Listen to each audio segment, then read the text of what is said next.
Hello everyone, it's me, Maya, and welcome to my channel.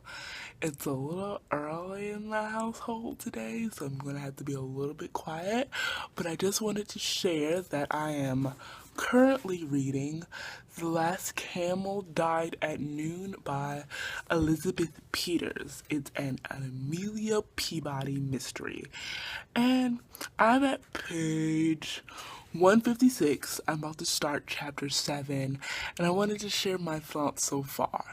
One, the part I'm at right now, don't you know when you read something like, is this really what's going on, or is there something more nefarious going on? Like when you start questioning things. So there's a part that I'm like, that seems awfully convenient, but it's probably just the way I've been reading it. I've been doing a lot of like starting and stopping, so maybe after I work out today, I'll be able to read it more back to back. I'm enjoying it so far. It feels very like Elizabethan, women in petticoats and men in cravats and all that stuff. I like the relationship between Amelia and her husband because they're very on the same level. Like, he doesn't look down to her. He actually told her, it's like, stop, you're acting so like a weakling. Like, you're not that type. Don't act like that. I see you as equals. And she said a lot of how her and her husband see each other as equals.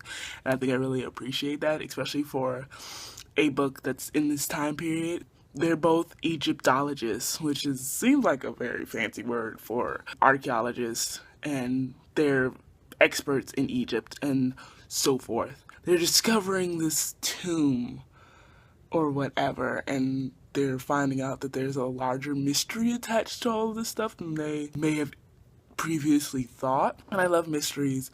I think this is probably a little bit of a slow burn for me, and sadly those books sort of tend to lose my interest very quickly, but so far so good. I love Emerson, Amelia's husband, because he's so like crotchety and so sassy that it's so funny that he's just like, you know what? Because he only calls her by her first name when he's annoyed with her. So it's like, Amelia, chill out. So he kind of calls her Peabody as a term of endearment, and I think that's the cutest thing ever. Their relationship is so cute. Their little son, Ramses, they nicknamed him. His real name is Walter or something or another. He's this little precocious sweetie pie, but he's also like very intelligent.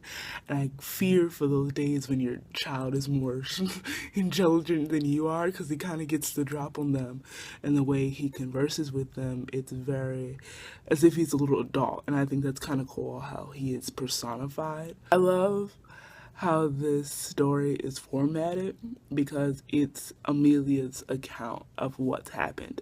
So a lot of times she will talk to the reader about what's going on, and I really love those breaking the fourth wall type books. And there's a part in the beginning where they start at the climactic moment and then they rewind, and then she rewinded backwards. And then I love how when they were at the climatic moment and you're kind of thinking, oh crap, what's going to happen? But then Amelia has a note as far as, please do not worry about my safety, dear reader, because the fact that I am writing this tells you that we survived. And I love that. I thought that was the most funny thing ever. Like I said before, I love the relationship between the husband and wife.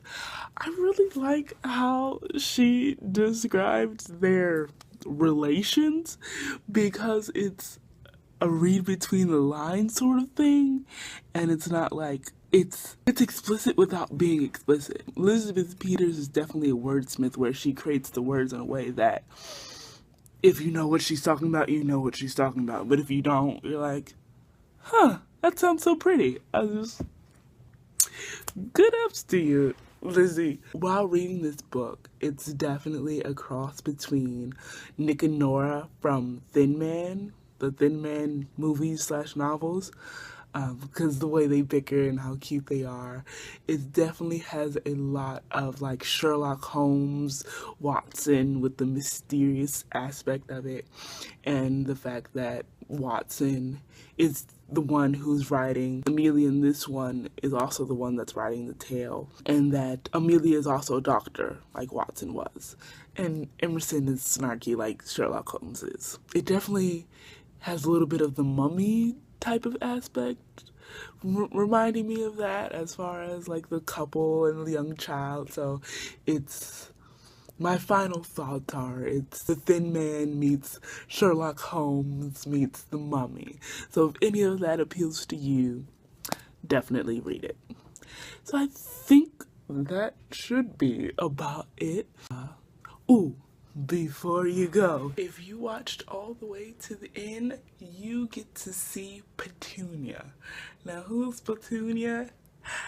This is Petunia! This is my little flower that I got from the place I volunteer at.